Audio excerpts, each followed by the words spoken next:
Maravilha. Boa noite, gente. Tudo bom com vocês? Vamos começar aqui um programa especial, né, do Colocando o Processo em Prática.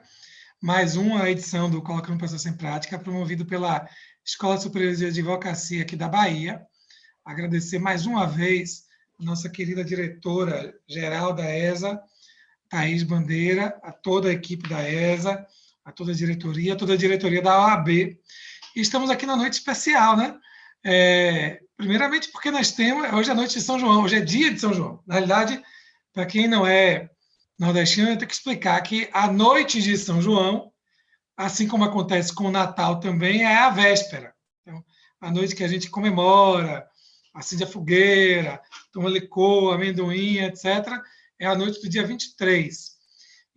Mas o dia de São João é o dia 24. E assim, é um momento muito caro para o Nordeste do país, para a região Nordeste do país, um momento assim, de muita confraternização. Não só o São João em si, mas o mês de junho todo, né? Porque a gente começa...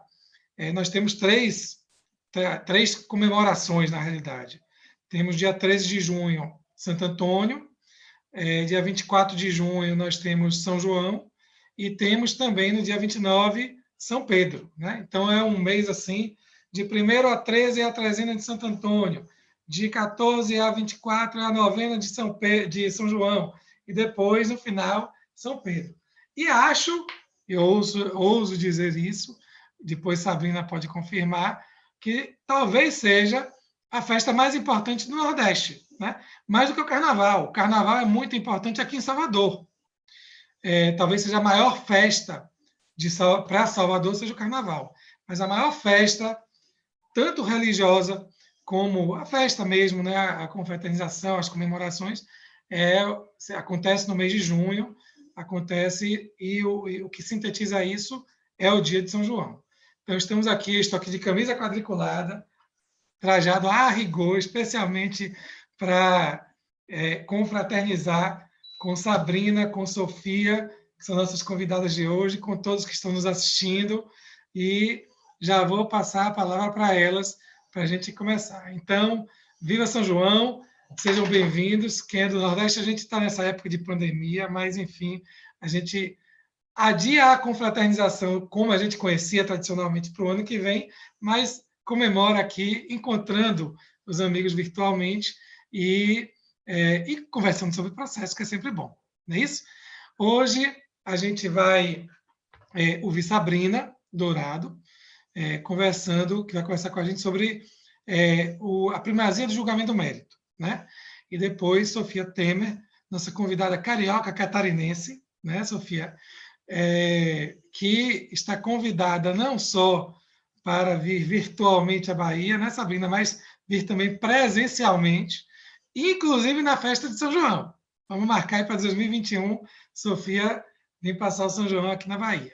E Sofia vai falar sobre saneamento processual e a correção do polo passivo do processo no saneamento. Então, vão ser dois temas que vão assim, interagir também entre si, né? Maravilha. Vou passar já a palavra agora para Sabrina Dourado, que dispensa apresentações, né? Sabrina, vou dar as boas-vindas aqui ao evento, mas você já é da casa aqui da ESA da Bahia, professora da ESA, professora aqui de Salvador, aqui da Bahia, o Brasil todo te conhece. Então, seja bem-vinda na nossa noite de São João. E Sabrina tem uma coisa, gente. Se vocês forem no perfil dela, lá do Instagram, vocês vão ver que ela posta, ela é uma exímia dançarina de forró. Ela é. Eu acho que eu vou montar, sabe o quê, Sabrina? Um concurso, um contest, como é o nome disso? Uma competição entre você e Erval. Vocês sabiam que Erval já dançou lambada para Beto Barbosa? Eu achava que isso era brincadeira, mas é verdade. Já vi uma entrevista dele no YouTube. Ele já dançou lambada para Beto Barbosa. Então, a vida é feita do direito e a vida é feita também da dança, da música. Então, se vocês quiserem, vão lá no perfil de Sabrina no Instagram, vocês vão ver ela dançando forró. Ontem teve até quadrilha, não foi, Sabrina? Então, passar a palavra para a Sabrina e quero que ela, antes de falar da primazia do julgamento de mérito, fale para a gente quem é que ela prefere, se é Santo Antônio, São João ou São Pedro. Se vai ficar nessa saia justa, vai dizer que prefere os três de uma vez. Maravilha. Sabrina, bem-vinda. Gente, queridíssima, boa noite. Que maravilha estar aqui. Dileto amigo Adonias, eu queria de início registrar a minha satisfação com o seu convite. Quando você me ligou de pronto, eu topei, aceitei, porque não só é maravilhoso estar entre amigos, e aqui eu já queria cumprimentar a Sofia e intimá-la para estar aqui conosco no São João, como também poder nesse dia, que, como você bem colocou, é um dia tão especial para nós, rendermos homenagem a São João e lhe desconsociarmos, né? Essa festa que eu concordo contigo, para mim é a mais importante do Nordeste, é a festa do meu coração. Eu gosto de tudo que envolve o São João, eu gosto de estar reunido entre amigos, eu gosto de estar com a família, eu gosto do calor da fogueira, da nossa culinária, da celebração religiosa.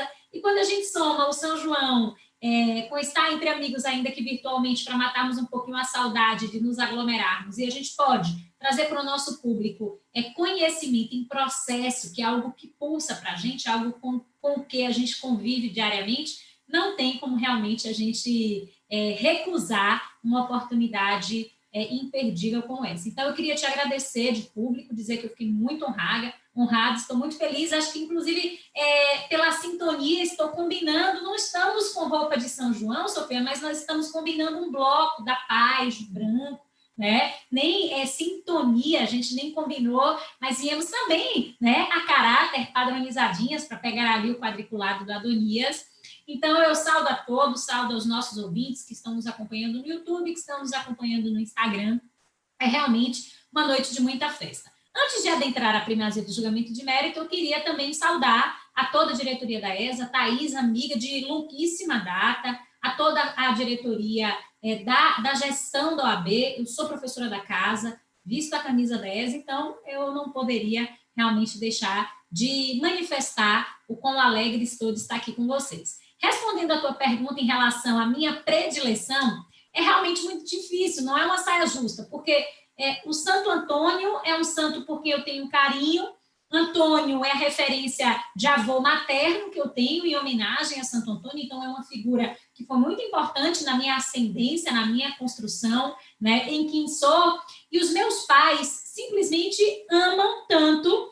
Uma curiosidade aqui para os nossos ouvintes: o João e o Pedro, que eu tenho dois irmãos, e um se chama João, adivinha, e outro se chama Pedro. Então, é realmente uma saia justa dizer que eu prefiro São João ou que eu prefiro o São Pedro, né? Porque um dos irmãos se chama João Paulo, o outro irmão se chama João Pedro, e a referência é realmente a referência ao João, a referência ao Pedro, e o meu avô, e agora afilhado, se chama Antônio. Então, realmente, a família está toda entrelaçada nessa sinergia bacana dessas figuras importantes, e a gente torce para que a gente saia logo dessa e que em 2021 a gente faça uma celebração dobrada. Sofia vai estar aqui arrastando o pé com a gente. Por fim, a música é algo que me move desde pequenininha. Eu adoro música. A nossa família aqui em casa é movida à música, a gente gosta de dançar. A gente dança sempre, praticamente todos os dias a gente ouve música aqui em casa, nos nossos intervalos, no horário do almoço, enquanto estamos jantando. É uma forma que eu, meu esposo e as crianças encontramos de celebrar. A gente adora programas musicais. E agora, na quarentena, a gente já dança, não é algo que a gente faz agora. Agora, na quarentena, está todo mundo em casa, né, confinada, e vem aquelas ideias. Vamos dançar, vamos alegrar o povo na internet. E eu confesso a vocês que eu não imaginava a repercussão, porque as pessoas mandam mensagens. Professora, você não vai dançar? Professora, cadê o seu vídeo de hoje? Então, eu estou sendo levada pelo público a mostrar um pouquinho da dança, mas que não é algo que surgiu agora, é algo que faz parte, anima o coração da gente. A música realmente faz um bem danado, mas eu não sou profissional como Ervalzinho, não tem como fazer competição com ele, é só uma brincadeira. Ele sim, né, fez disso a vida profissional dele, dançou com Beto Barbosa. Aqui é só realmente a ideia de sair de um estado talvez de tristeza, de abatimento, de angústia, aflição, para que a gente possa fazer com que a música realmente faça a alegria, faça a diferença num tempo em que a gente está tão conectado. As pessoas estão cada vez mais ligadas, né, no que acontece ali na internet, e se a gente pode ser um instrumento de conhecimento ou de alegria, a ideia é essa, para que a gente possa sempre propagar a luz. Mas sem mais, para não prolongar demais a minha fala, quando surgiu o convite, ele disse, você escolhe o tema.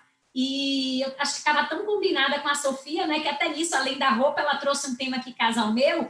Eu disse, poxa, que bacana, se a ideia é colocar o processo em prática, por que eu não trazer uma norma fundamental e tentar dar um viés prático a ela? Porque a gente percebe muitas vezes que as pessoas elas não conseguem dar determinadas concretudes a normas que talvez pareçam não ser de aplicação cotidiana. Quando a gente fala em audiência de instrução e julgamento, isso pulsa na veia prática, não é? Quando a gente fala numa audiência de autocomposição, mas e a primazia do julgamento de mérito? A primazia do julgamento de mérito, que é uma norma fundamental estruturante do nosso sistema, ela foi criada para fazer a diferença na prática. Daí porque eu justifico a todos o tema aspectos práticos, pragmáticos, cotidianos da primazia do julgamento de mérito. Uma norma fundamental, confesso a vocês dois e aos nossos ouvintes, pela qual eu sou flagrantemente apaixonada. Eu tive a oportunidade de escrever em algumas oportunidades sobre a primazia, numa obra, inclusive, que se esgotou e foi um projeto belíssimo de mulheres que escreveram sobre o processo. Temas de direito processual elas escrevem, eu tive a honra de coordenar. E o meu texto trabalhava justamente ensaios àquela altura sobre essa dita primazia do julgamento de mérito, uma norma fundamental que no artigo 4º, e ela vem reiterada no artigo 6º, consagra, e não poderia ser diferente, a garantia de que nós, enquanto sujeitos do processo, tenhamos o prestígio às decisões de mérito. Que as decisões de mérito, para que se possa fazer valer a função jurisdicional, elas sejam de fato prestigiadas. Me lembro que eu orientei um aluno, Sofia Adonias, na época da graduação, ainda vigia o CPC de 73, e ele, muito curioso, servidor do Tribunal de Justiça aqui do Estado da Bahia. Foi bacana, foi riquíssimo, aprendi muito com esse trabalho dele. Ele resolveu fazer um trabalho in loco no Tribunal de Justiça do Estado da Bahia, dos índices, imagina, Sofia, de sentenças de decisões terminativas que eram proferidas. E, de fato, esse não é um problema casuístico exclusivo do TJ da Bahia. A gente sabe que é um problema que assola o cenário nacional, mas, com base nos dados dele, a gente pode constatar, e foram inúmeros os documentos que ele pôde manusear ali no próprio tribunal, do volume de sentenças terminativas que acabam sendo proferidas, né, no nosso sistema jurisdicional.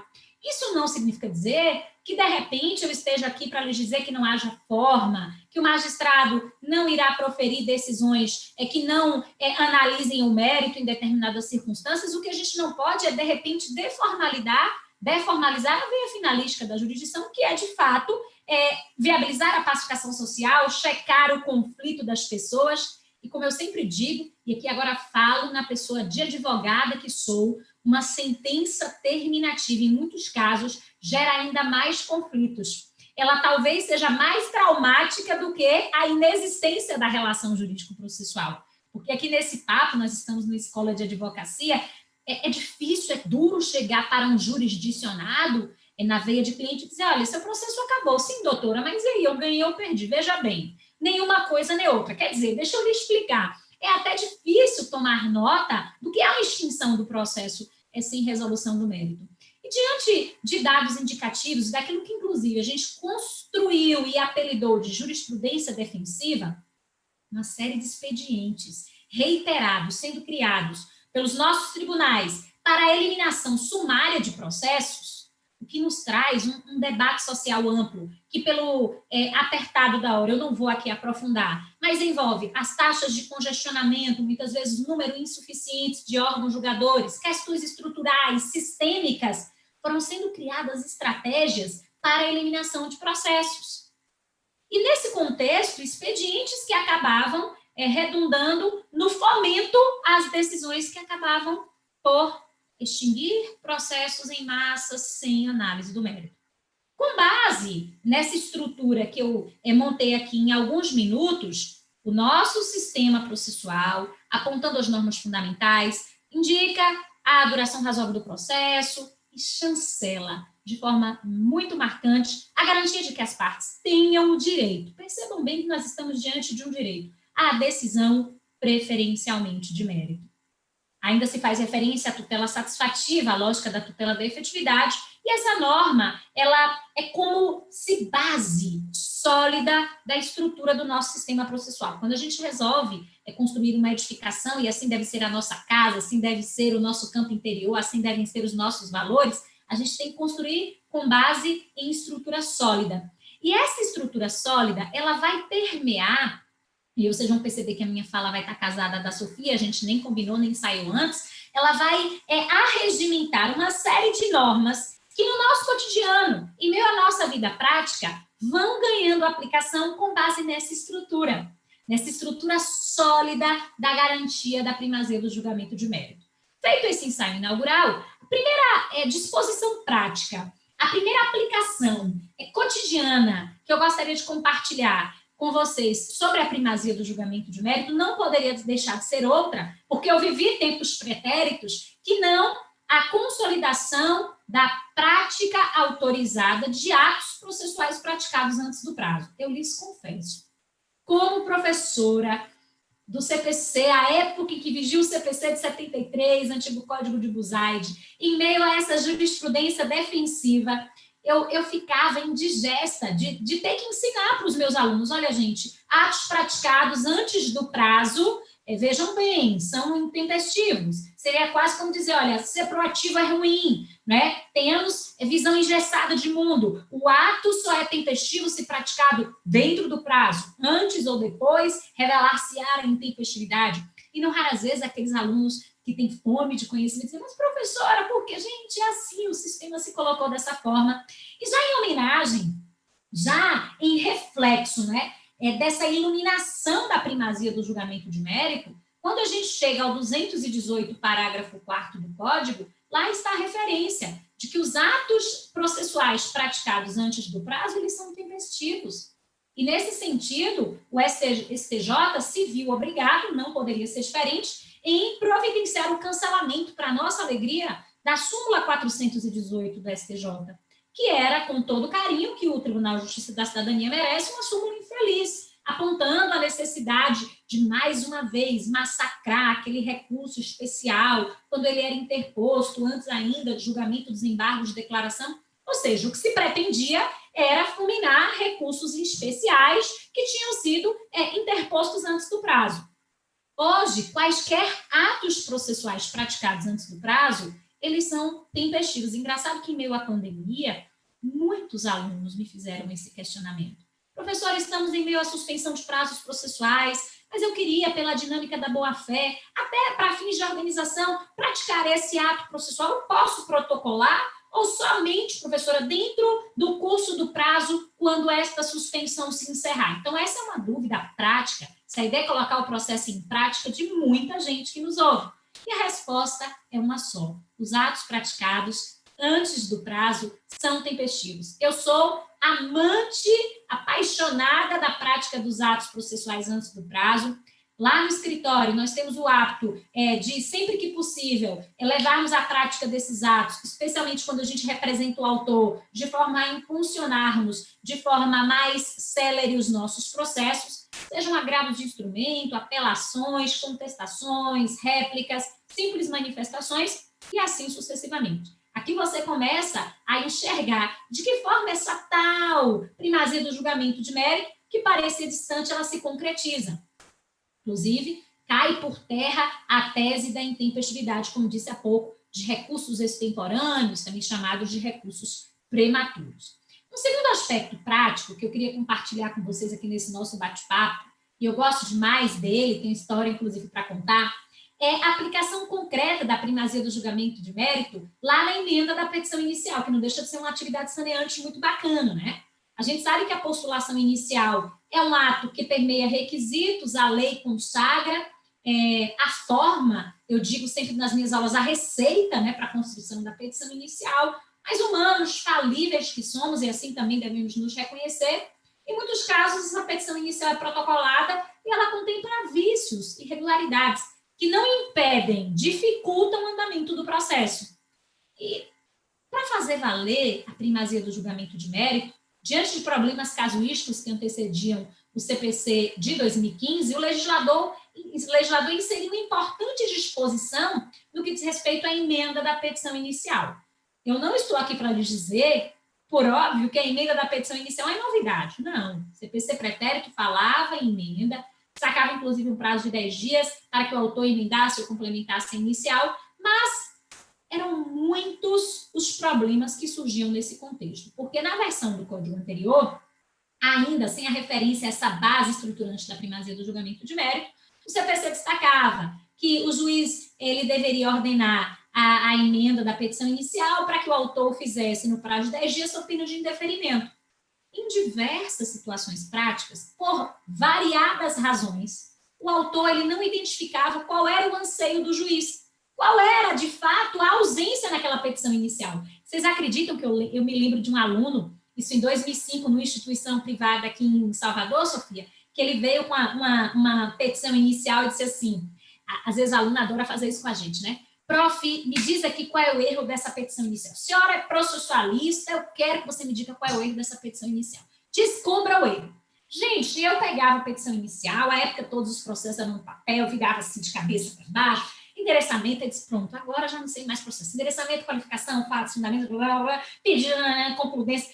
Na época, inclusive, era requisito da petição inicial, o requerimento de citação do réu, que eu já dispensava, a STJ já tem tese nesse sentido, claro que a gente quer que o réu seja citado.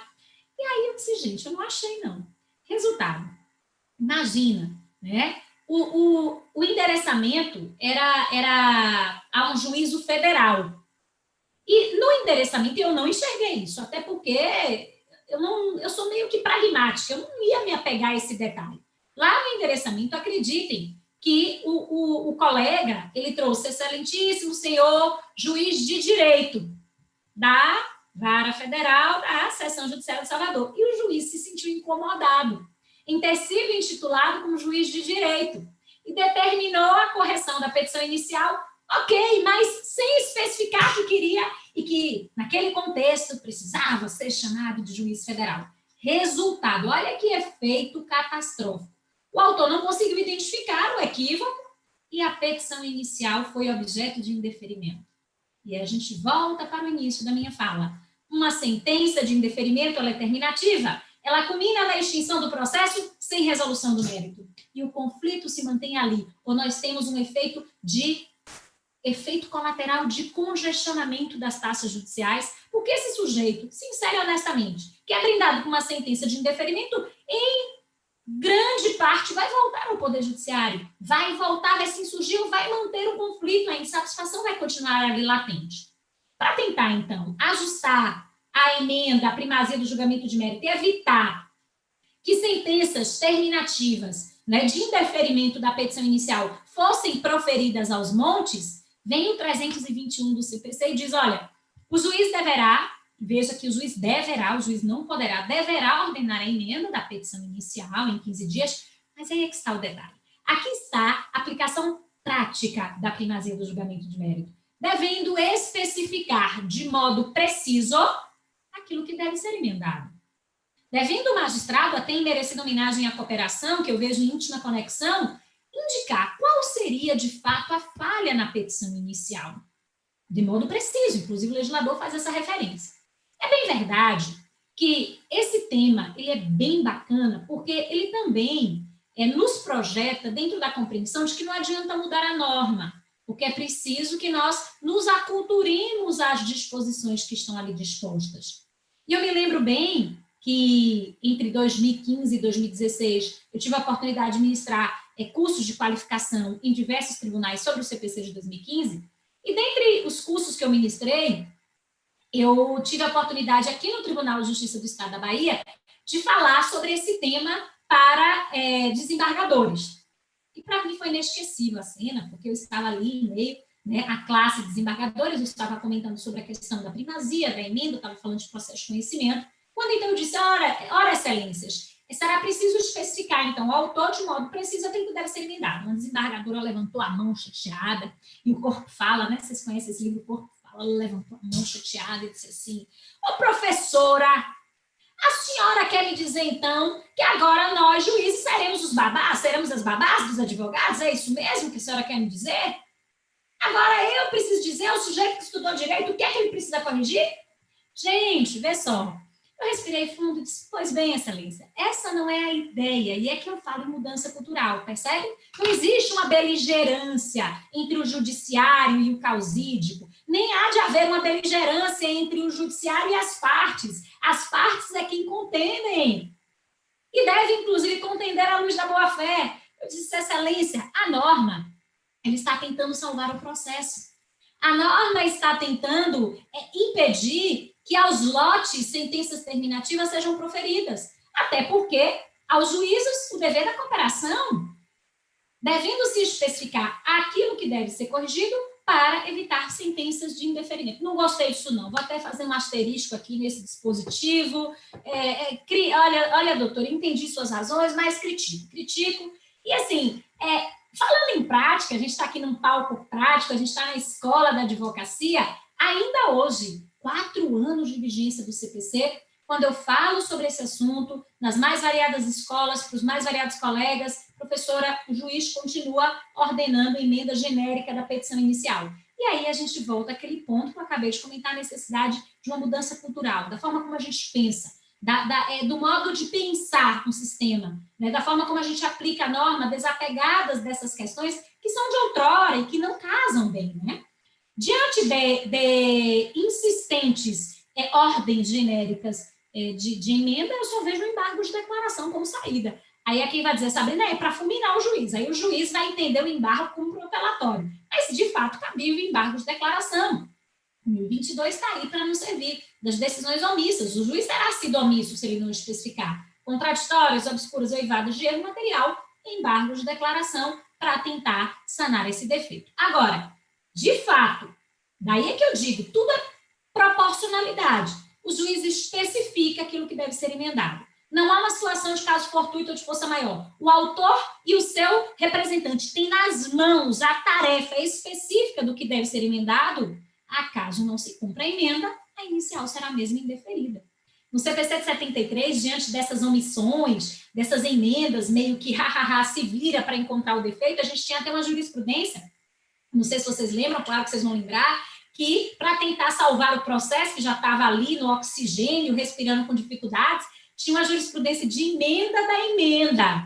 Tipo assim, não foi na primeira, dá mais uma chance para ver se o sujeito descobre nessa caixa fantasiosa o que está faltando na petição inicial. E a primazia do julgamento de mérito vem dentro dessa lógica de concretização. Passando um pouco desse ponto e trabalhando a lógica das nulidades, e aqui, inclusive, o reverencio Rui Barbosa, que já dizia de tanto ver triunfar as nulidades, de tanto ver prosperar o poder nas mãos dos maus, o homem, né, chega a rir da sua própria honra, ter vergonha de ser honesto. Um outro ponto bacanérrimo, super prático de primazia do julgamento de mérito, está lá no 282, parágrafo 2º. É prática pura. E, mais uma vez, uma orientação ao juiz. Porque ali se diz, olha, juiz, se você tiver que reconhecer uma nulidade, podendo julgar o mérito em proveito de quem, né, estaria ali a argumentar aquela nulidade, prefira, excelência, o julgamento de mérito. Porque, gente, isso é o fim, na minha cabeça, é o fim colimado da jurisdição. Não é, e eu digo isso sempre nas minhas obras, a extinção, pensem nisso comigo, a extinção do processo sem resolução do mérito é um fim anormal. O fim normal de um processo deve ser a extinção com resolução do mérito. Eu não estou aqui lhes dizendo que para dar, né, o famoso ganho de causa em todas as pretensões autorais, não confundamos as coisas, mas a análise meritória, a checagem daquilo que o sujeito foi levar em termos de pretensão. O fim anormal deve ser a extinção do processo sem resolução do mérito. E bacanérrimo, porque depois o STJ, no que diz respeito às nulidades, afora a primazia do julgamento de mérito concretizada no sistema das nulidades, eu recomendo a vocês visitar a jurisprudência do STJ, tem muita coisa bacana, trabalha a tese da nulidade da algibeira, que eu acho também maravilhosa, porque o sujeito guarda, né, ali, num baú a 7 chaves, aquela nulidade, fica, né, estrategicamente maturando o mal, depois extemporaneamente finge, costuma e diz, encontrei essa nulidade aqui. Agora, passados 10 anos de processo, como a gente tem uma situação recente de uma questão de família, ou são amigos, 10 anos de trâmite processual e um erro formal. Qual era o erro formal? Aquele erro formal clássico de legitimidade, ação de alimentos proposta em favor de um incapaz, e o colega, ao invés de trazer o incapaz como parte, trouxe a mãe, que seria a representante, porque ele era absolutamente incapaz. Olha só o que aconteceu. Na postulação havia essa tecnia de legitimidade. Só que o cartório, né, na verdade, quando foi fazer o registro, e hoje, na verdade, nós somos advogados cartorários, porque a gente faz o registro, né, protocolo da nossa peça. O fato, quando foi feito o registro eletrônico, o Paulo estava correto. Né? Então, no registro, o Paulo estava correto e o processo já tinha 10 anos de idade. Sabe o que são 10 anos? 10 anos de idade. Quando, então, já no STJ, veio a argumentação dessa nulidade. É ilegitimidade, tem que extinguir esse processo em resolução do mérito, a ver, sentença de procedência, detalhe, sentença de procedência proferida, interesse e tutela de proteção integral do incapaz toda preservada, o sujeito já estava quase tornando-se capaz naquela altura, e no voto de relatoria de Nancy, de novo ela vem e concretiza o sistema de nulidades, a primazia de julgamento de mérito, e esse poder saneante, que tem tudo a ver com a primazia, a gente vai ouvir Sofia magistralmente já, dizendo o seguinte, olha, para começo de conversa, o processo tem 10 anos. Isso é lindo, né, da gente ouvir. Tem que ser legislado assim, lavando aqui as mãos, processo tem 10 anos, honremos os 10 anos do processo. 2, não há prejuízo. Há um erro, uma tecnia formal, mas que fica pequeno diante da necessidade de prestigiar a decisão de mérito. E com base, gente, isso aqui é prática pura, que lindo! Naquela norma, repito, que parecia estática, que você lê ali o artigo 4º, você não entende muito bem isso aqui, é bonito de ler, né? A gente já tem luz no fim do túnel nesse processo, ela foi seguida, obviamente, à unanimidade, dizendo não, vamos manter a decisão de mérito, até porque não houve prejuízo no sistema, o Paulo estava ajustado corretamente, e sim, a parte legítima é realmente o incapaz. Percebam, nós não estamos aqui para, eu não me entendam mal, para deformalizar a forma. Sabrina é avessa, Sabrina é completamente liberal, não existem mais normas processuais a serem seguidas. Não, até porque a primazia do julgamento de mérito, ela prestigia a decisão de mérito. E como eu pude falar ao longo da minha fala, nós temos a oportunidade de lidarmos, em alguns casos extremos, com cartão vermelho e a extinção do processo sem resolução de mérito. Tem lá uma convenção de arbitragem, realmente é uma litispendência, né? O sujeito está agindo de má fé, é uma coisa julgada, então a gente tem atenção. Como eu falo demais, para finalizar e passar a palavra para a Sofia, eu só queria lembrá-los que a primazia do julgamento de mérito, a sanabilidade chega aos recursos. E isso me alegra, porque eu sou de outros tempos, né? Assim também, a Adonias é de outro tempo, né? A gente é da época de Xuxa, a gente, sei lá, de tia Arilma, né? Você lembra de Arilma? Não sei. A gente Desenterrou agora, viu? Pois é, né? Sofia não deve saber quem foi tia Arilma, porque tia Arilma era quem falava e não é daqui da Bahia.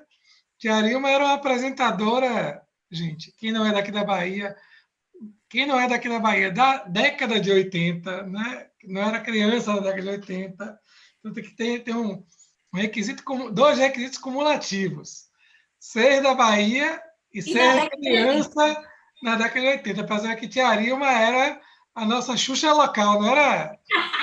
Sim. E aí, eu sou dessa época em que tudo em recurso era terrível, né? Errou em recurso, eu aprendi assim, né? Errou em recurso é terrível. Quando eu ia fazer entrevista de estágio, era assim, sabe preencher guia recursal? Porque guia recursal é um requisito importante na seleção de um estágio. Né? Eu já dizia, olha, eu não tenho habilidade para guia recursal, eu medrosa gente sou, o senhor pode me mandar fazer tudo, eu vou fazer agora guia recursal, a mão treme, porque, gente, né, era um apego à forma que realmente parte-se de uma premissa que não é do momento presente. Hoje, a sanabilidade e recursão na realidade, e finalizando, eu queria concretizar a primazia do julgamento de mérito lá no 932, parágrafo único. A possibilidade de sanar. Claro, nem tudo na vida é sanável. Façamos a analogia do processo à vida. Há coisas na sua vida que não são sanáveis, há requisitos de admissibilidade e um recurso que não podem ser sanados. Como é que a gente sana uma intempestividade? Gente, agora, poxa, faltou um documento no agravo do instrumento, né? Há questões de guia recursal, 1007, parágrafo 7, vai dizer lá, querido, né? Teve problema com a guia, 5 dias para você sanar esse defeito. E aí eu volto, porque eu acho que é algo que a gente precisa debater aqui nesse nosso palco, para finalizar, trazendo uma decisão de um desembargador de São Paulo, que demonstra a necessidade também da mudança do mindset do nosso Poder Judiciário. Porque ele foi aplicar o 932, parágrafo único, e, obviamente, criativo, cheio de raiva, ele trouxe a seguinte decisão monocrática. Eu não sei se vocês viram essa. E tinha raiva e tinha muita criatividade e inteligência na decisão. Ele disse assim como um gatinho de pelo preto, né? Na verdade, assim como um pintinho de pelo amarelinho, sinalizava em desenho célebre, né? Quando via um gatinho de pelo preto, acho que vi um gatinho. Gente, isso é uma decisão, tá? Acho que vi um gatinho. Esse desembargador acha que viu um recurso inadmissível, né? Veja, acho que vi, né? E fez analogia ao desenho, né? Que é um outro desenho clássico, piu-piu e frajola. Conceda-se, então, o recorrente 5 dias para sanar o defeito, sob pena de inadmissibilidade do recurso. E aí a gente sente falta, para finalizar, obviamente que está a sanabilidade, do termo preciso. Não sei se já pararam para pensar nisso, que para mim é desnecessário, porque seria uma obviedade, mas às vezes o sujeito exegeta e faltou o desembargador, relator, deve especificar de modo preciso que deve ser corrigido no recurso. E ele fez questão de lançar a mão do mistério, mas obviamente não poderia deixar de aplicar a sanabilidade recursal, repito, para aqueles defeitos que podem ser corrigidos. Isso daria tema para uma outra palestra. Eu já falei demais, eu quero agora aprender, já estou aqui com o meu caderno, minha caneta, com a Sofia, que vai abrilhantar a noite da gente. Muito obrigada a participação de todos. Obrigada, Adonias, eu estou aqui à disposição sempre. Eu digo isso sempre a Thaís é minha amiga pessoal, e digo a Fabrício, digo aqui a você também de pronto, a Sara, da Jovem Advocacia, para a OAB, que é uma causa a qual eu sirvo, eu estou sempre intimada, né? Queria eu, quando jovem, lá em meados do início dos anos 2000, ter tido tanto conteúdo, tanto fomento, como a gente pode nos dias de hoje. Eu me senti sozinha, acho que Sofia está balançando a cabeça, concordando, eu me sentia sozinha várias vezes, sei que você também. Eu queria ter tido mais acesso, o conhecimento era mais fechado, era mais custoso, era tomado numa redoma, e ambientes como estes, democráticos de discussão, eles têm que ser realmente parte do nosso cotidiano. Um restinho de São João maravilhoso para todos. Muito obrigada mais uma vez, e eu passo a palavra para vocês. Obrigado, Sabrina. Agora, assim, eu fiquei em dúvida, porque no começo dos anos 2000 você falou que era jovem. E você também era... Pode ligar seu áudio para permitir o contraditório. Assim, jovem, a gente de Tia Arilma. Pois é que Tia Arilma era um bebê, né? 2000, jovem. Agora, jovenzona, né? E assim, a gente, pelo menos o espírito continua. Claro. Estou brincando com você, mas é isso aí. Claro, se vocês olharem aí o Instagram, o YouTube, inúmeros elogios. Flávia Pereira Rio, carioca, aí do conterrânea de Sofia, passou aqui e disse, duas excelentes expositoras hoje. Ela já participou aqui do nosso programa, ela com Suzana Cremasco, falando sobre a desjudicialização na solução dos conflitos. Flávia, prazer ter você aqui conosco também, agora assistindo aí, né? E aí tem um bocado de gente aqui, viu, Sabrina? Raia Oliveira, dizendo que você arrasa, Clarice Corrêa, dizendo que você é show, E aí é isso aí. Eu acho que a ESA cumpre bem esse papel, né? Aqui na Bahia, pelo menos, a gente vê que a gente era meio carente mesmo desses eventos. E esses eventos online agora, então, democratizaram de vez. A gente consegue trazer você, trazer Sofia, trazer gente do Brasil todo. E mais do que isso, a gente democratiza também do outro lado, né? Porque não fica só restrito a quem está em Salvador. Eu perguntei aqui brincando para o pessoal que está no Instagram. E aí, passaram São João no interior? Aí Zenobia respondeu assim: passei sim no interior, da minha casa, com minha família.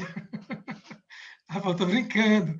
Passei aqui em Itaverava. Ela é lá de Itaverava, aqui no interior da Bahia. A gente tem um bocado de gente nos assistindo em vários lugares do Brasil, né? Então, a ESA cumpre bem esse papel. Gente, para quem está nos assistindo já pela segunda, terceira, quarta, quinta, sexta vez, já sabe que se tiver perguntas ou intervenções a fazer, pode fazer. Esqueci de avisar isso no começo. Pode fazer, que eu vou captando aqui no Instagram e no YouTube e vou passando para a Sabrina e para a Sofia.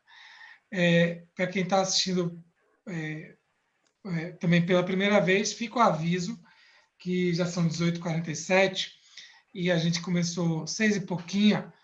E vocês sabem que o Instagram, quando dá 1 hora exatamente de live, ele derruba a live. Só que aí, Daniela e João aqui, que estão nos assessorando, aqui nos ajudando na parte técnica, eles fazem imediatamente a reconexão. Então, quando a live do Instagram cair, não saiam daí, que vai ser reconectado. Sofia vai estar falando, possivelmente nessa hora, e aí eles se reconectam do ponto que parou. Então, não perde nem um minutinho. Quem está assistindo a gente pelo YouTube, continua direto e a gente segue aqui.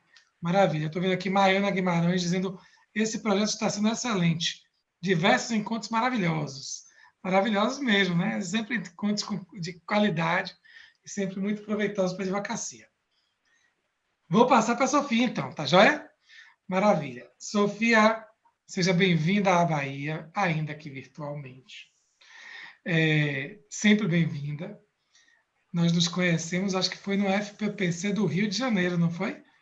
Eu era o relator do grupo. Foi isso, 2014, acho que foi, 2014. Eu estou com medo dessas datas hoje, viu? Porque Sabrina me rememorou. Sabrina já entregou, agora já era. Você lembra de... sem fazer merchan, sem nem ganhar cachê por isso. Acho que até porque a empresa já fechou, mas você lembra que tinha a Limbinha, Sabrina? Que era tipo um Nescauzinho da Limba, né? Era maravilhoso. Não era?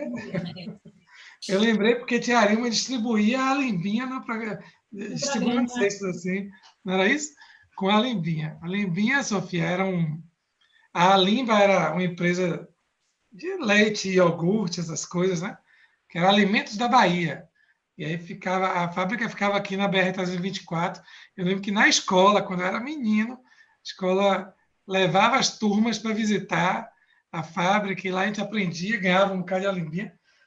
Enfim, coisas da infância. E agora, Sofia está dizendo assim, pô, a gente já se conhece em 2014, já fazem 6 anos, o tempo passa, o tempo voa e a gente nem percebe, né?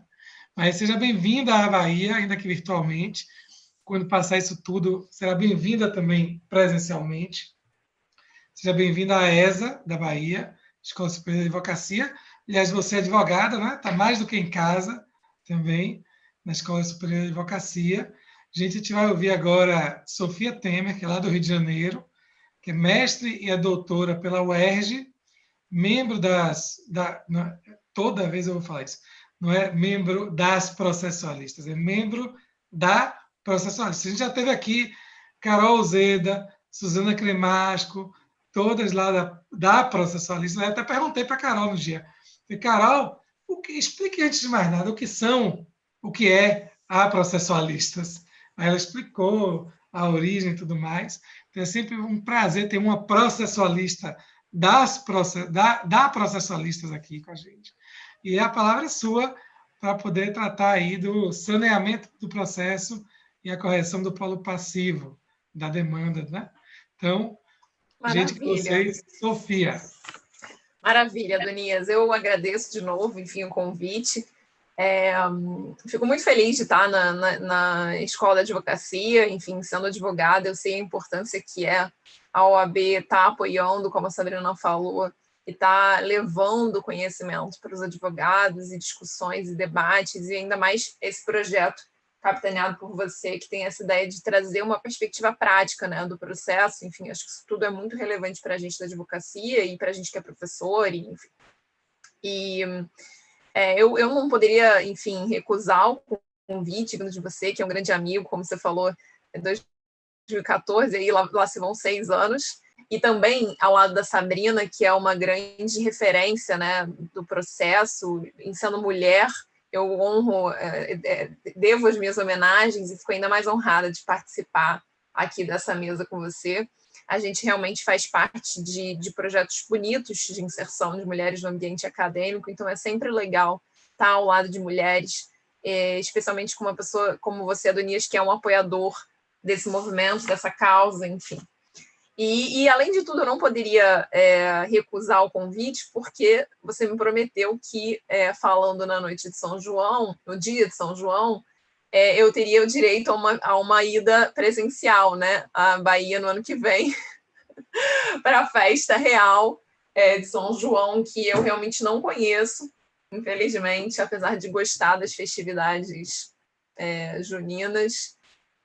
Eu realmente não conheço, até me senti um pouco intrusa, né? Te falei que ia ficar um pouco intrusa aqui entre vocês, mas vocês, como bons baianos, enfim, me acolheram e me receberam, então eu estou aqui para falar desse tema Deixa eu registrar que não é intrusa de jeito nenhum, não é não, Sabrina? Então, está aqui mais do que bem-vinda, convidada. E ano que vem, quando você vier, na época de São João, faço questão que você vá lá, eu tenho uma casa na Chapada, que você vá lá, passe São João por lá, em Mucugê. Sabrina também tem do interior, não é isso, Sabrina? Vai levar a Sofia para onde depois de Mucugê, antes de Mucugê? Caminho, a gente passa em Irecê, tem um São João maravilhoso por lá. Então, pronto. Então, não é intrusa de jeito nenhum, é convidada. Legal, pode convidar, a casa é sua. Essa minha fala de hoje está toda cheia de interesse para esse evento presencial do ano que vem. E vai ser um grande prazer, enfim. E, bem, então, falando do que interessa de processo na prática, eu realmente procurei tratar de um tema que tem tudo a ver com a fala da Sabrina, que acho que é legal que a gente tenha esse diálogo, né, em relação à primazia de julgamentos de mérito, enfim, como que isso é feito na prática, quais são os mecanismos processuais que a gente nem sempre atrela ao julgamento de mérito, a primazia de julgamento de mérito, né, enfim, nem sempre faz esse link, nem sempre isso é muito óbvio. E uma dessas, enfim, desses aspectos, que foi justamente o que eu sugeri tratar hoje, é a questão da correção dos polos do processo, né? Enfim, ficou até muito feliz porque a gente não combinou, mas a Sabrina já até falou dessa problemática que é a ilegitimidade, que, na verdade, muitas vezes é um problema de indicação errônea, enfim, um equívoco, uma coisa que nós, advogados, ou a própria parte, como seres humanos, às vezes estamos sujeitos a equívocos e, às vezes, esse vício de legitimidade ele vai ser percebido já num momento em que uma decisão terminativa vai ser ruim para todos os envolvidos, né? E para o próprio judiciário e para a sociedade que custeia o judiciário através do pagamento de tributos, enfim. Então, assim, eu resolvi tratar desse tema porque eu acho que a gente tem umas novidades em relação à correção dos polos no CPC de 2015 que podem ser bem exploradas assim nessa perspectiva de primazia de julgamento de mérito.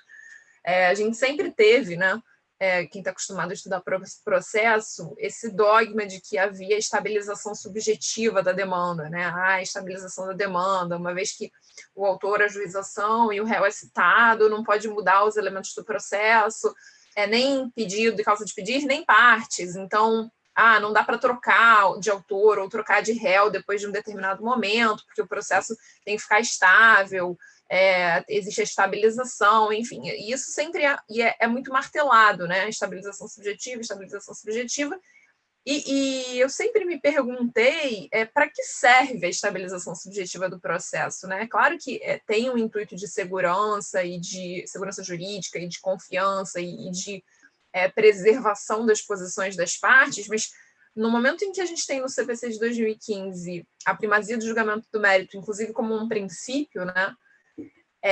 Isso precisa ser revisto, assim, em algumas situações, como a Sabrina falou, a decisão terminativa vai ser inevitável, mas em muitas situações, inclusive quando há uma equivocada indicação da parte, a primazia de julgamento de mérito permite que haja correção da indicação dessa parte. E o próprio 329, né, quando ele trata da modificação dos elementos da demanda, ele fala, depois da citação, só pode alterar pedido ou causa de pedir com consentimento do réu e tal. Mas uma coisa que nem sempre é notada é que esse artigo ele vem em substituição ao 264 do CPC de 73, e o 264 do CPC de 73 ele dizia assim, mantidas as mesmas partes, depois da citação, só pode alterar por causa de pedir ou pedido, etc. circunstâncias, enfim.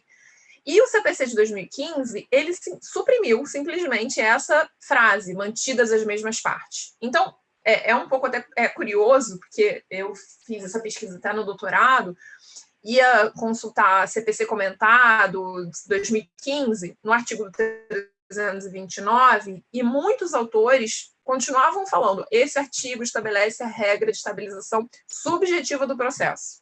Esse artigo estabelece que as partes não vão ser citadas, e nem o pedido, e nem a causa de pedir. Uma coisa um pouco curiosa, porque, apesar da tradição, o artigo não diz isso, ele fala dos elementos objetivos da demanda, né? E, a meu ver, existe um elemento ainda mais forte para permitir a alteração, a modificação, a troca das partes, que é o 338 e 339, os artigos 338 e 339, porque eles instituem uma regra clara de correção no polo passivo, que é a seguinte, sempre que o réu disser que ele é a parte legítima, que não foi ele que causou determinado acidente, que não foi ele que assinou determinado contrato, que ele não tem responsabilidade pelos fatos que são narrados pelo autor, enfim, ele precisa indicar, se ele tiver conhecimento, claro, quem é o real legitimado. E aí abre-se uma oportunidade para o autor trocar. Eu não gosto de usar a palavra substituir, porque remete à substituição processual, legitimação extraordinária, tem uma carga técnica já, enfim, diferente, mas ele pode trocar. Então, se eu entro com uma ação contra o Adonias e falo, Adonias, você me causou um acidente de veículo, eu gastei R$5.000 para consertar, e etc. Aí o Adonias fala, não, na verdade, não fui eu que causei esse acidente, mas eu sei quem foi a Sabrina. Então, a Sabrina que causou esse acidente, ele vai lá e indica, a Sabrina que é efetivamente responsável aqui por esse dano. E aí eu posso olhar e falar, realmente, acho que o Adonias tem razão, então eu peço a troca o Adonias pela Sabrina, ou mesmo, enfim, se eu achar que os dois causaram um acidente, eu posso falar, não, mantém o Adonias e inclui a Sabrina. E isso é uma regra do CPC que permite justamente questionar esse dogma da estabilização da demanda, né? Então, você corrige o sujeito, por quê? Porque o objetivo é que o autor seja ressarcido. Então, como a Sabrina falou, o objetivo é a primazia do julgamento do mérito. Então, se o autor tem um dano, tem o direito à indenização, e sabe que Sabrina causou o acidente e não Adonias, o processo continua, ele já contratou o advogado já relaborou a petição, ele já recolheu custas, e o processo continua com a Sabrina e não com o Adonias. E é um grande avanço, a meu ver, do CPC de 2015, com uma boa aplicabilidade prática, porque no CPC de 73, a nossa regra de correção do polo passivo era muito mais restrita, né?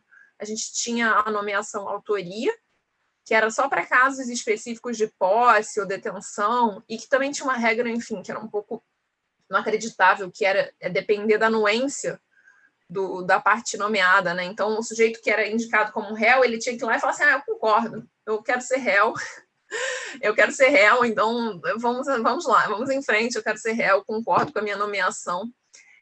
E que, na prática, então, significava que era um instituto sem qualquer utilidade, né? E no CPC de 2015, isso se altera, não tem mais necessidade de consentimento, não é mais para casos de posse ou de detenção, enfim. Então, em qualquer caso, se houver um problema de legitimidade passiva, o réu vem e diz, olha, eu não sou legitimado, e substitui, ou troca, enfim, para o legitimado, para que o processo tenha o seu fim esperado, que é de resolução de mérito.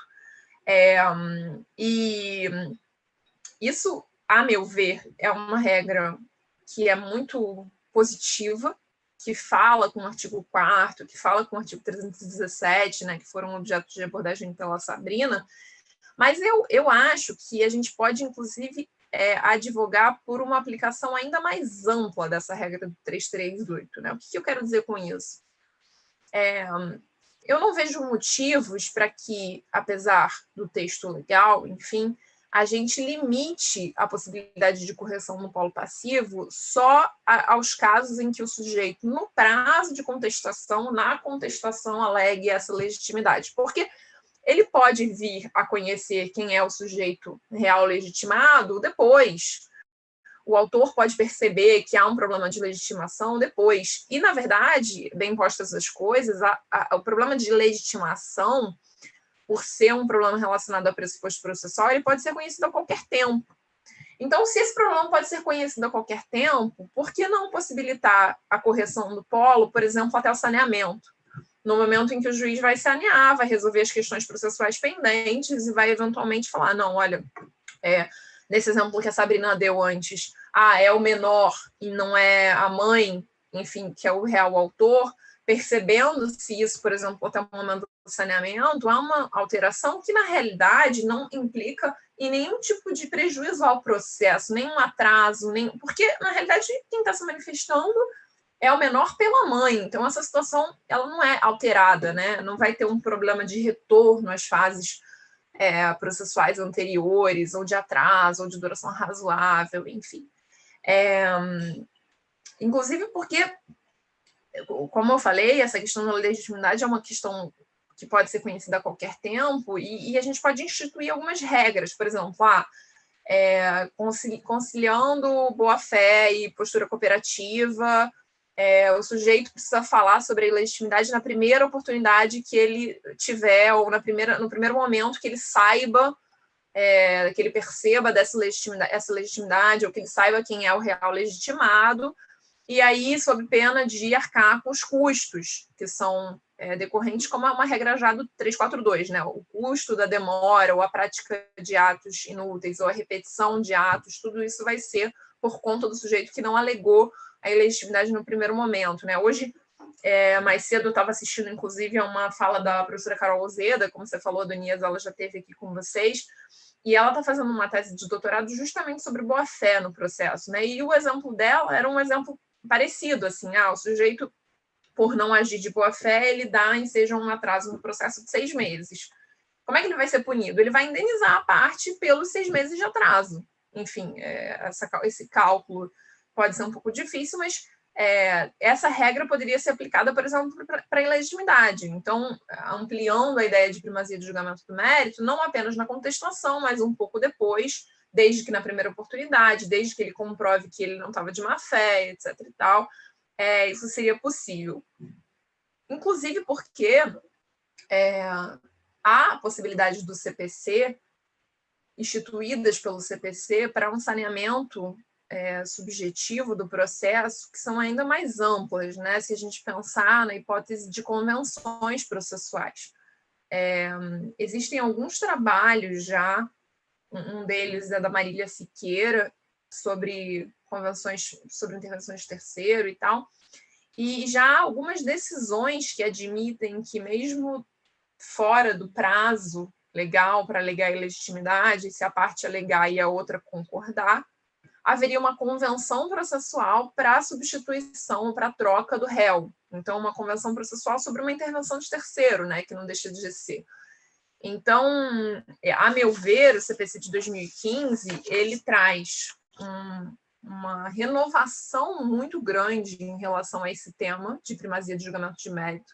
A Sabrina deu vários exemplos, e acho que isso esse princípio ele vai do começo ao fim do CPC e do começo ao fim do processo, né? Então, é desde o momento da petição inicial, da emenda da petição inicial, até o momento da identificação de quem são as partes, até o momento do recurso, do requisito do recurso, até o momento da execução. Então, assim, é um instituto que permite uma reanálise completa desse tema, e especificamente sobre correção de polos, o saneamento subjetivo, tem um reforço muito grande do 329 e do 338, desculpa. E aí, enfim, acho que a gente pode até ser um pouco mais ousado nas propostas em relação a esse tema, que é a possibilidade da correção dos polos não ficar limitado ao polo passivo. Então, o exemplo da Sabrina era um exemplo de legitimidade no polo ativo. O sujeito ajuiza uma ação de alimentos, o correto, enfim, o autor correto era o alimentando o menor, o incapaz, representado pela mãe, e aí por um erro do advogado ou da parte, ou um equívoco, sei lá, enfim, vai o nome da mãe. Então, se a gente for levar ao pé da letra a regra da estabilização subjetiva, a gente chegaria ao cúmulo de que, mesmo sendo o mesmo núcleo familiar, mesmo todos estando cientes do processo, mesmo depois de anos de processo, não, se a correção é só para o polo passivo, no polo ativo você não pode corrigir, então há uma decisão terminativa.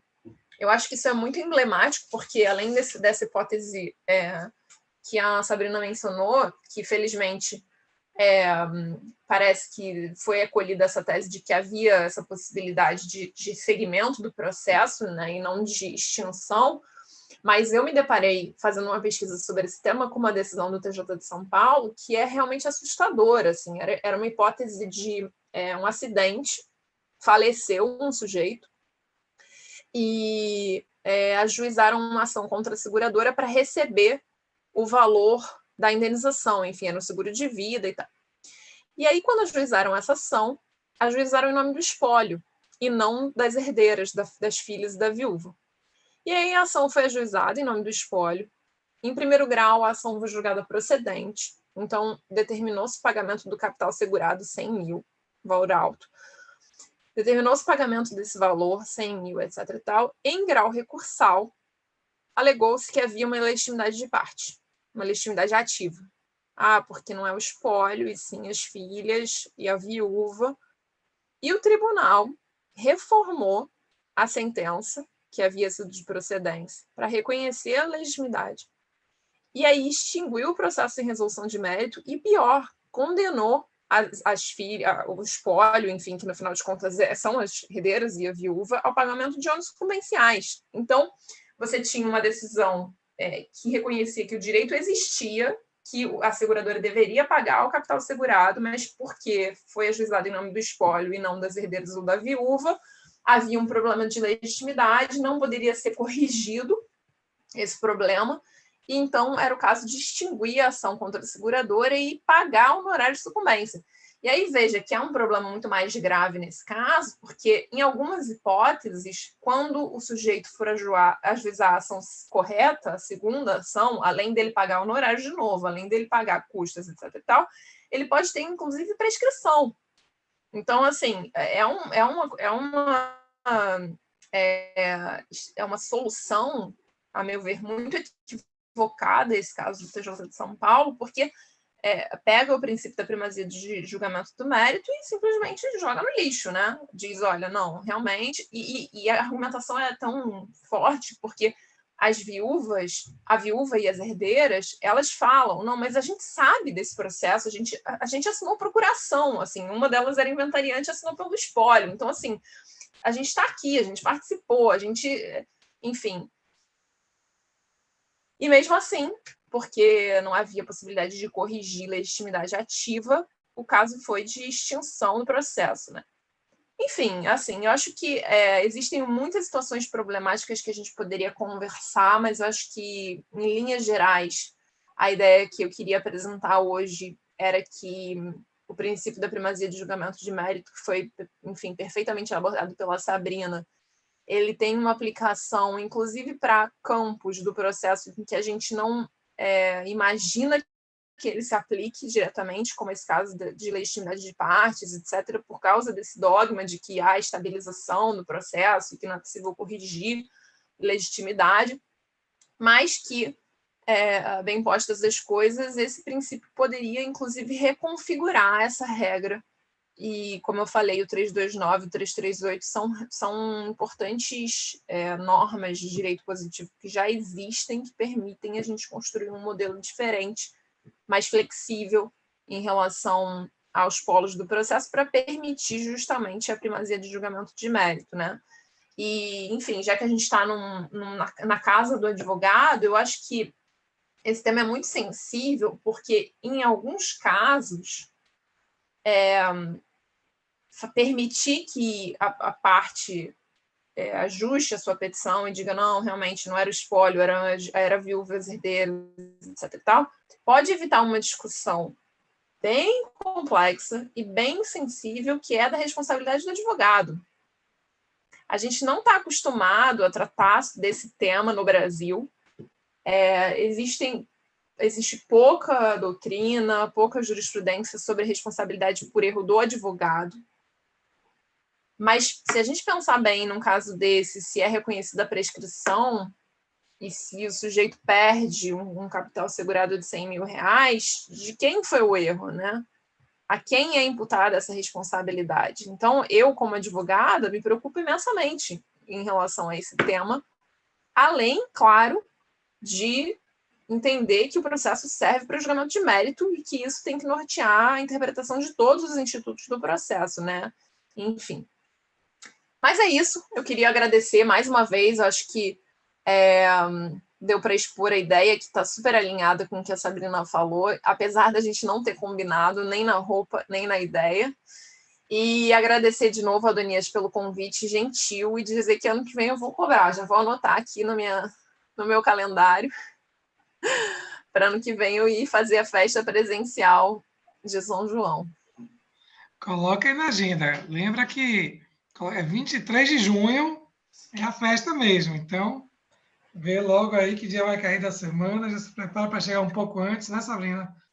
E sair um pouco depois, porque assim, é um período bem gostoso por aqui. Queria ressaltar, assim, da fala das duas, vejam que a gente veio de um processo civil muito formal, né? E o CPC de 73, ele pregava um pouco essa coisa, pregava bastante essa coisa do formalismo. Eu mesmo na graduação, quando eu era estudante de graduação, meu professor dizia, não existe formalismo por formalismo, né? Então, essa coisa da correção da ilegitimidade é muito importante, essa possibilidade de se dar ao longo do processo a oportunidade de haver essas correções. É importantíssimo por conta disso, né? Porque muitas vezes as partes estão ali, elas estão acompanhando o processo. E, no entanto, elas não estão atentas a essa questão formal, se seria o espólio, seriam as sucessoras, os herdeiros, né? Então, isso não é... E para elas, isso não é tão importante. Isso é muito mais importante para nós, profissionais do direito, esse aspecto, do que para as partes. Se elas estão efetivamente acompanhando o processo, se elas estão efetivamente, se elas constituíram um advogado, estão a par do que está acontecendo, né? Então, esse é um erro plenamente sanável. Não há motivo para manter esse formalismo no sentido de não permitir uma correção dessa natureza, desse tipo. Logicamente, que a gente não está aqui relevando a questão da legitimidade. Ou seja, em determinadas situações, a ilegitimidade existe, é flagrante, e aí não tem mesmo como corrigir, e aí não tem para onde correr. Aí o juiz vai reconhecer a ilegitimidade e vai extinguir o processo sem apreciar o mérito, com base no 45. Mas, se é possível julgar o mérito, se é possível corrigir, né? E às vezes a correção é uma correção formal, Veja esse exemplo que a Sofia trouxe. As pessoas interessadas no processo estavam efetivamente participando, estavam acompanhando, assinaram a procuração, então estavam ali ativamente, não estavam assim, alheias ao que estava acontecendo. Tá? Então, isso é uma coisa para a gente pensar, porque a gente quer a deformalização do processo no sentido de torná-lo mais flexível, mas no sentido de permitir o julgamento médico, a correção que é possível ser feita, né? Não é abandonar os institutos do processo, obviamente.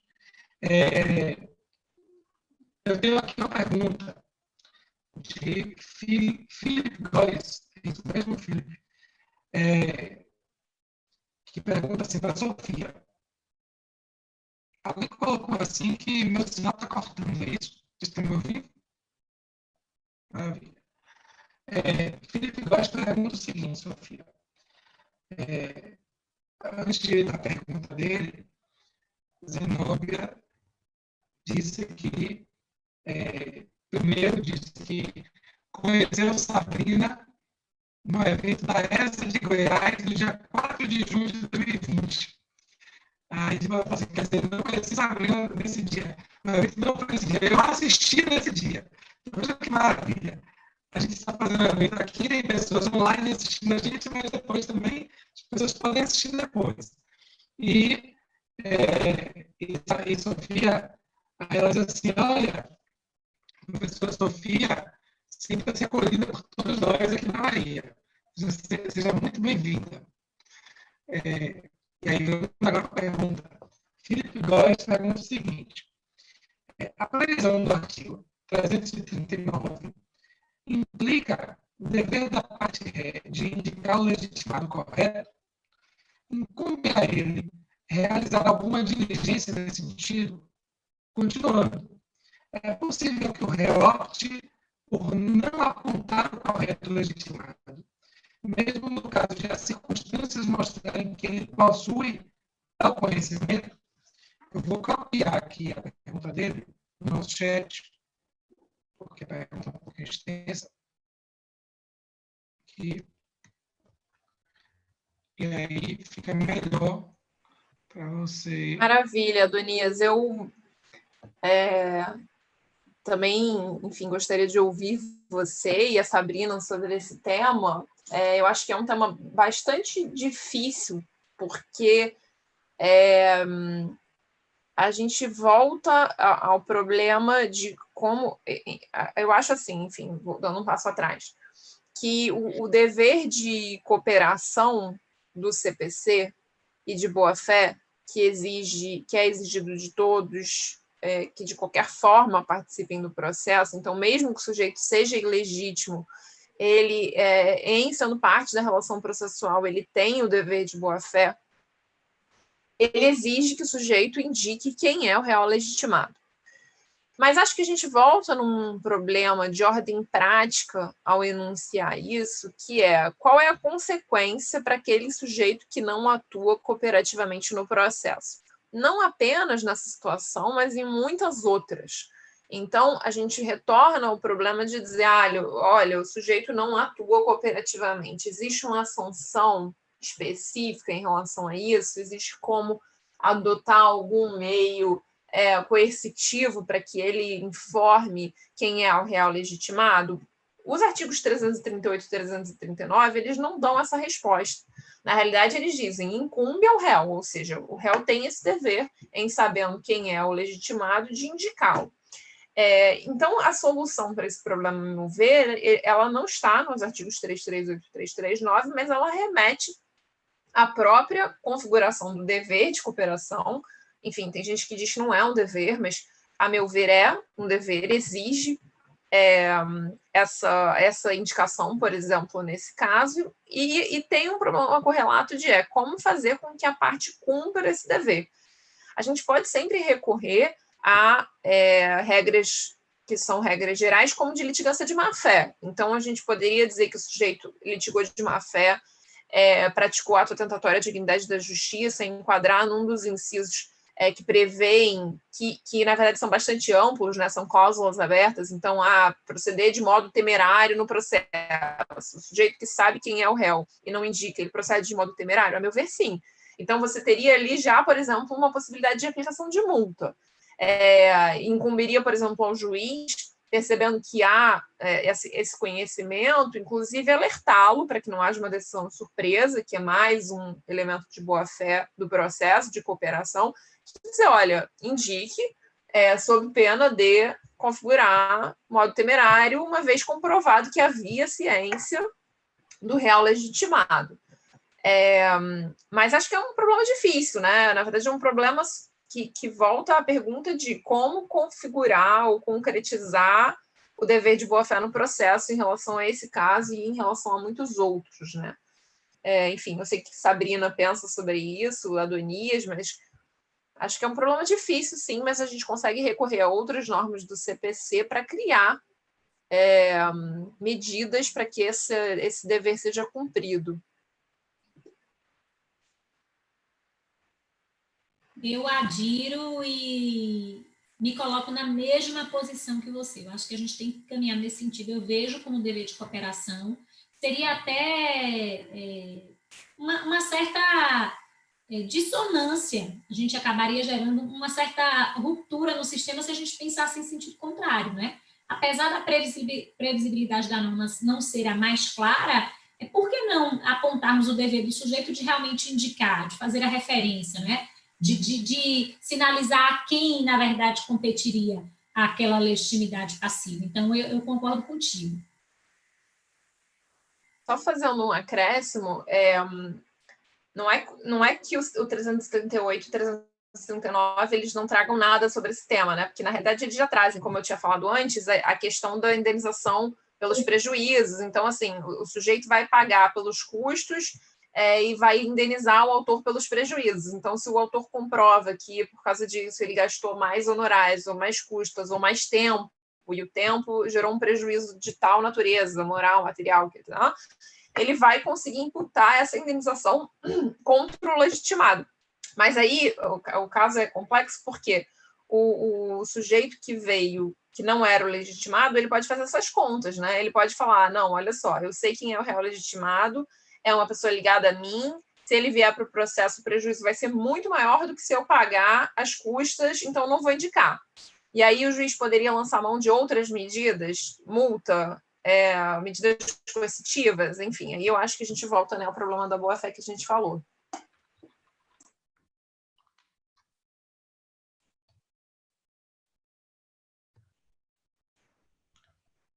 Estão me ouvindo agora? Está cortando um pouco a sua fala. Está picotando, né? As pessoas estão falando. Melhorou. Melhorou agora. Melhorou exatamente agora. Coisas da tecnologia, né, gente? Coisas de live, né? De quem está fazendo a coisa ao vivo. Outro dia eu estava aqui participando de uma reunião e aí caiu um transformador, queimou o transformador do poste lá fora, acabou a luz. Eu falei, e agora? E agora é uma coisa, eu estou aqui falando e as pessoas, não, o sinal está cortando, está ruim o som, picotando o som. Eu falei, meu Deus, o que eu faço? Não tem o que fazer, né? E a passageira da história. Maravilha. Tenho aqui vários agradecimentos à participação das duas, no Instagram e no YouTube. Deixa eu ver aqui uma coisa. Felipe Góes. Não sei se é Felipe Góes, porque acaba com o PH. Disse aqui que obrigado pela resposta, está tudo esclarecido. Eu queria agradecer imensamente. Vamos aí para 1h30 de evento, né? Já são 19h25. Agradecer imensamente a participação de Sabrina, a participação de Sofia. Sofia está reiterando o convite para vir aqui, não só no São João, e outras vezes. A gente vai ter, a competição brasileira de processo, vai ser aqui em Salvador, em outubro, se tudo der certo. Está trabalhando para organizar isso.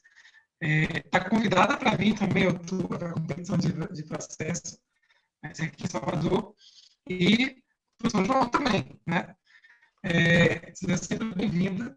Queria agradecer imensamente pela participação das duas, dizer para quem está nos assistindo que na semana que vem teremos dois também super palestrantes, Paulo Henrique Lucon, que é o presidente do IBDP, que é professor da USP, e nossa querida Paula Sarno Braga, professora aqui da Federal da Bahia também, professora aqui de Salvador, todos conhecem, e passa a palavra para a Sabrina, que vai se despedir, cumprimentar todos que estão nos assistindo. Conte mais sobre Tia Ilma, Sabrina. Isso foi meia-noite. Pois é, contar mais sobre Tia Ilma, dureza, né?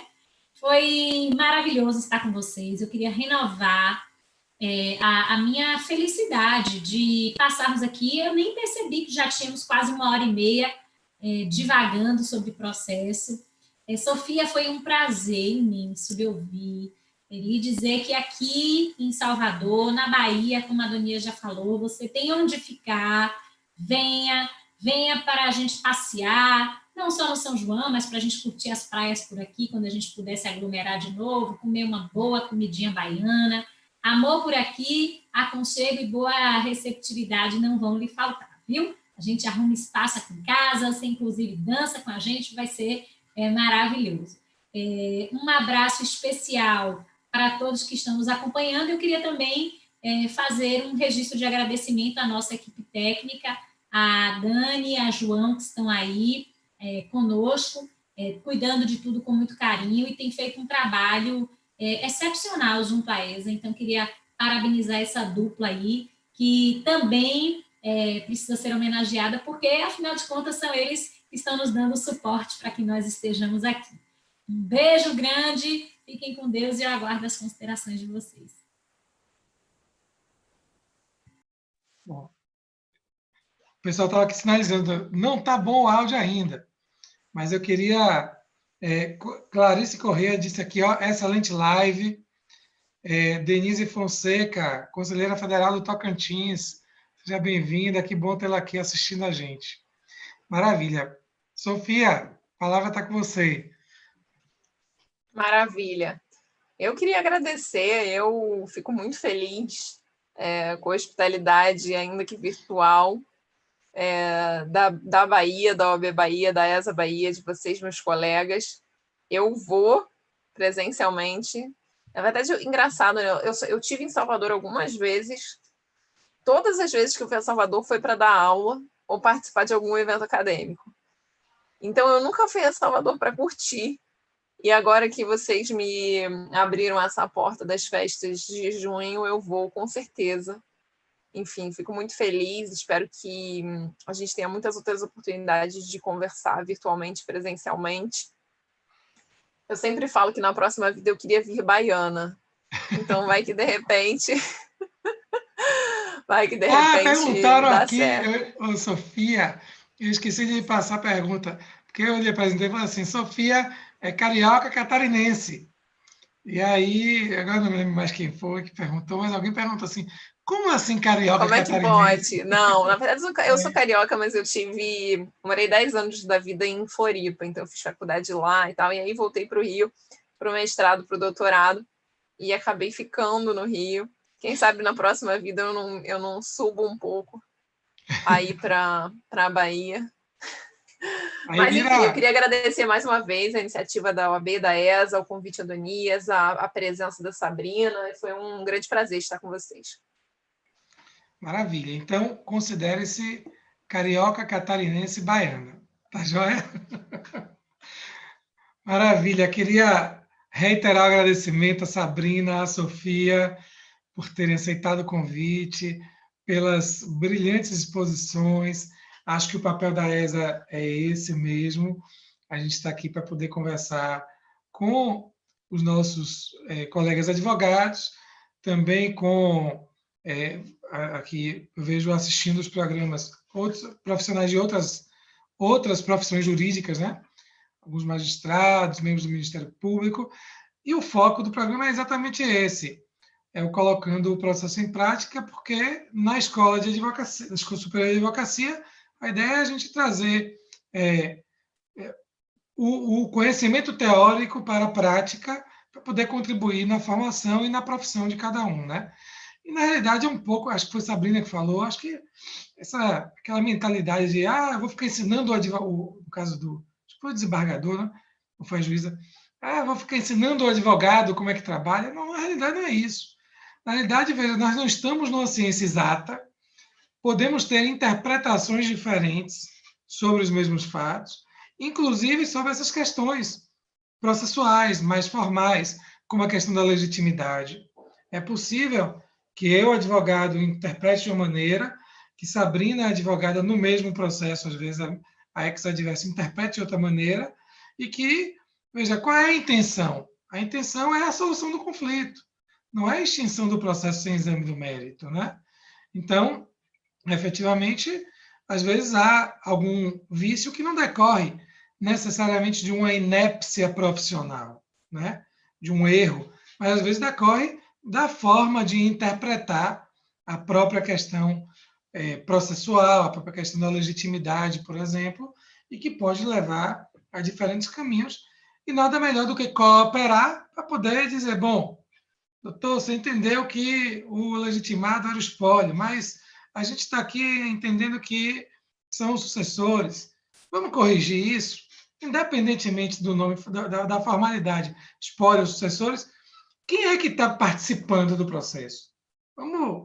Vamos esclarecer e vamos corrigir. Eu acho que isso é importante para todos nós, advogados, membros do MP, membros da magistratura e assim por diante, né? Porque, na realidade, não estamos, acho que foi Sabrina que falou, nós não estamos uns contra os outros, né? Nós, na realidade, estamos trabalhando, sempre eu vejo o conflito dessa maneira, o processo dessa maneira. Os advogados, os membros do MP, os magistrados estão trabalhando para chegar a uma melhor solução. Ora, a melhor solução vai atender aos interesses do autor, ora, a melhor solução vai atender aos interesses do réu. Mas estamos todos contribuindo para a solução do conflito e para a pacificação da sociedade, né? Então, eu acho que o norte é esse aí. Mas aí eu queria reiterar o agradecimento, gente, a Sabrina, a Sofia, a Daniela, a João, que estão aqui sempre nos ajudando na parte técnica. Sem vocês, a gente também não conseguiria colocar esse programa no ar toda quarta-feira, às 18 horas. Aqueles que nos assistem, boa noite, bom São João, bom restinho de São João. E na próxima quarta-feira, às 18 horas, vamos estar aqui com o professor Paulo Lucon e a professora Paula Sarno Braga. Agora que eu me toquei, é um Paulo e uma Paula, né? Então, vamos estar aqui, Paulo Lucon e Paula Sarno Braga, falando sobre outros dois temas. Obrigado a todos. Vamos encerrando por aqui. Até a próxima quarta-feira. Sabrina, um beijo. Sofia, um beijo. E até a próxima.